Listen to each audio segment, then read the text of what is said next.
नमस्कार शेतकरी मित्रांनो, आपल्याला रोप लागणीनंतर 45व्या दिवशी पहिली फवारणी घ्यायची असते. ती पहिली फवारणी कोणती घ्यायची ते मी सांगणार आहे. तर सर्वप्रथम शेतकरी मित्रांनो, आपल्याला पाणी घ्यायचं आहे 100 ते 120 लिटर. त्या पाण्यामध्ये 2 लिंबू पिळायचे आहेत. त्या पाण्याचा पीएच 6-6.5 असणं गरजेचं आहे. तर त्यासाठी पहिला 2 लिंबू पिळून घ्यायचे आहेत. त्याच्यानंतर आपल्याला 11-24 आयसीएल कंपनीचं अर्धा किलो त्यामध्ये एनपीके व मायक्रोन्यूट्रॉन येतात.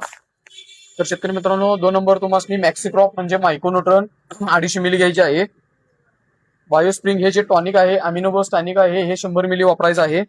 त्याच्यानंतर शेतकरी मित्रांनो, आपल्याला 6BA 5 ग्रॅम वापरायचं आहे. जाडीसाठी 6BA डायरेक्ट पाण्यामध्ये मिक्स होत नसतो, त्यासाठी एकतर सालवंट किंवा देशी दारू लागते. त्याच्यानंतर शेतकरी मित्रांनो, पेनिट्रेटेड सिलिकॉन बेस स्टिकर आपल्याला 100 मिली घ्यायचं आहे. व ग्रीन शुगर हे जे टॉनिक आहे, यानं पानाची साईज, काळोखी, उंची ही वाढते. तर हे एक अर्धा लिटर घ्यायचं आहे. 45व्या दिवशी शेतकरी मित्रांनो ही पहिली फवारणी घ्यायची आहे. हा झाला पार्ट 1. पार्ट 2 मध्ये 55व्या दिवशी दुसरी फवारणी घ्यायची आहे. ती कोणती घ्यायची आहे ते मी तुम्हाला पार्ट 2 मध्ये सांगेन. थँक्यू, धन्यवाद शेतकरी मित्रांनो. मी आपला ऊस मार्गदर्शक श्री सुनील जरकर.